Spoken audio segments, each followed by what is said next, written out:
O GP da França de Fórmula 1 já teve várias casas durante a sua história, mas poucas se compararam a Clermont-Ferrand. Também conhecida como Charade, a pista tinha como a principal atração o fato de estar localizada em volta de um vulcão extinto, o que proporcionava um verdadeiro desafio para os pilotos. Subidas, descidas e diversas curvas em sequência provocavam uma mistura de medo e admiração, fazendo do circuito um dos mais diferentes e excitantes do automobilismo em sua época. A história do circuito de Charade precede em vários anos a sua construção oficial. A ideia de disputar corridas na região surgiu em meados de 1908, mas a proposta acabou não vingando. Com o passar do tempo, as corridas de automóveis foram ficando cada vez mais populares na Europa, e após a Segunda Guerra Mundial, os planos de utilizar ruas e estradas para disputar as provas voltaram à tona. O presidente da Associação Esportiva do Automóvel Clube de Alver, Jean Ostré, recebeu o apoio do piloto Louis Rosier e juntos começaram a desenvolver um projeto de pista para a cidade de Clermont-Ferrand. O traçado teria entre 4 a 6 km de extensão e utilizaria as ruas da periferia da cidade. Dessa vez, os planos seguiram em frente e tudo parecia correr bem até o desastre de Le Mans. A tragédia ecoou na opinião pública e o projeto de abrigar uma corrida na cidade foi rapidamente deixado de lado. O cancelamento da prova nas ruas de Clermont-Ferrand não abalou o Automóvel Clube, que passou a trabalhar em uma nova proposta. Estradas próximas da cidade poderiam ser utilizadas como traçado para a corrida, se aproveitando inclusive da geografia da região. Devido à presença de um vulcão extinto na área, as subidas e descidas poderiam fazer da pista um excelente desafio para os pilotos e equipes, além de fornecer espaço suficiente para a construção de um paddock próprio para o circuito. Mesmo com o impacto do acidente em La Sarthe, a ideia de construir uma pista ao redor de um vulcão foi boa demais para ser proibida. Ainda com a ajuda de Rosier, o novo traçado foi projetado de acordo com as estradas presentes na montanha formada pela Puy de Dôme, e a construção teve início em maio de 1957. A 10 km de distância da cidade, as estradas do Puy de Gravenoir e Puy de Charade formaram o percurso, com a área oeste recebendo uma torre de controle e arquibancadas. Após um ano de trabalhos, a pista estava pronta, e em julho, a primeira prova foi realizada sob o olhar de 60 mil espectadores. A corrida envolveu carros de turismo e teve Ines Ireland vencedor com seu Lotus 1100. Uma corrida de Fórmula 2 também foi realizada, e Maurice Trintignant se sagrou vencedor a bordo de um Cooper.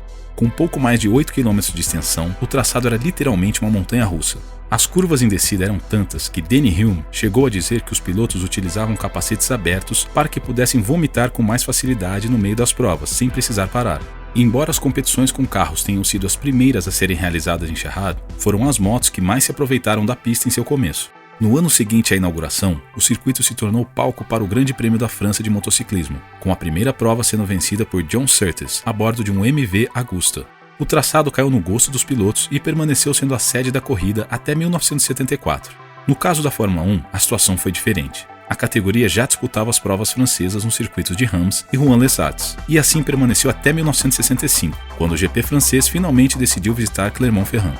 Na primeira corrida da categoria no circuito, Jim Clark foi o vitorioso com seu Lotus, sendo seguido por Graham Hill e Jack Stewart. Na época, o filme Grand Prix, de John Frankenheimer, estava em produção, e a pista serviu de cenário para parte das gravações.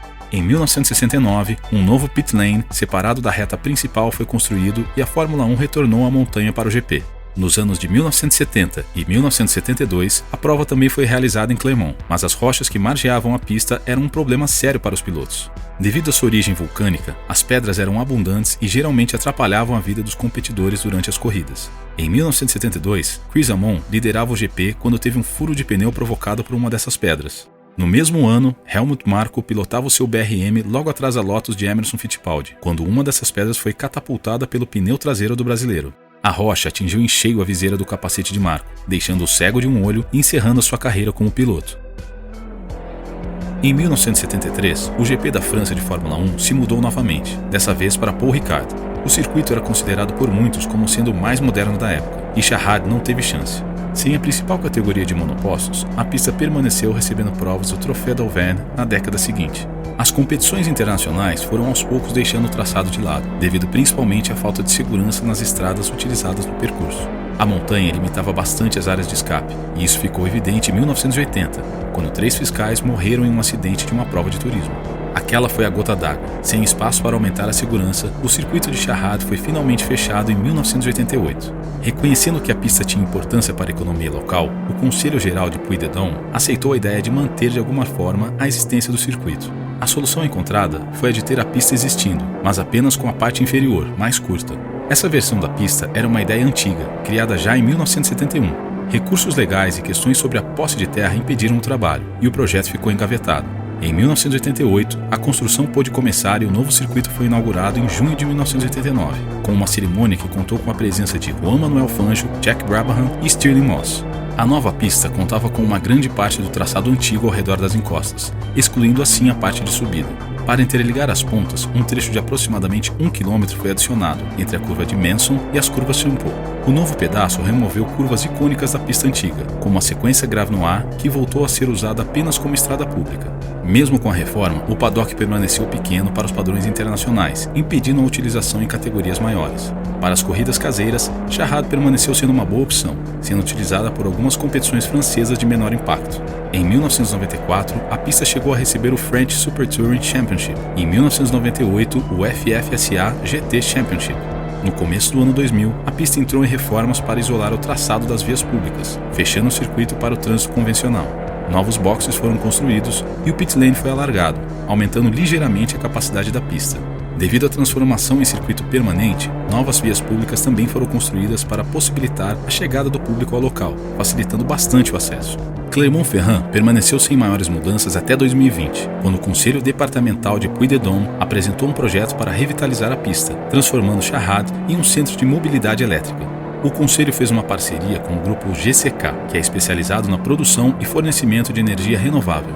Para a tarefa, um novo parque solar de 12 hectares seria construído, permitindo à pista consumir apenas a própria energia produzida.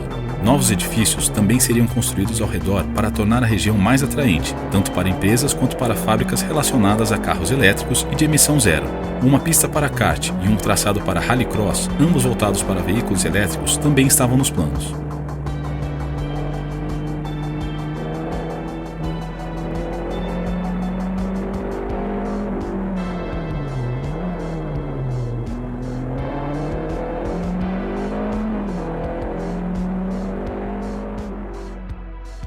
Devido à mudança, a quantidade de dias liberado para carros a combustão diminuiu drasticamente durante o ano, o que acabou gerando críticas à comunidade automobilística, mas os planos para a modernização de Charrade continuam a ser implementados. Para aqueles que desejam ver como era o traçado antigo, as estradas que formavam a pista antiga ainda existem como vias públicas e podem ser visitadas até hoje. Como reflexo das atividades no traçado, a própria cidade de Clermont-Ferrand tem aumentado a eletrificação de transporte urbano, recebendo apoio de empresas de tecnologia como a japonesa Hitachi. Se você gostou do vídeo e quer mais informações sobre Fórmula 1, Indy, entre outros, inscreva-se no canal. Dúvidas, sugestões ou dicas são sempre bem-vindas, deixe aqui nos comentários. Até a próxima!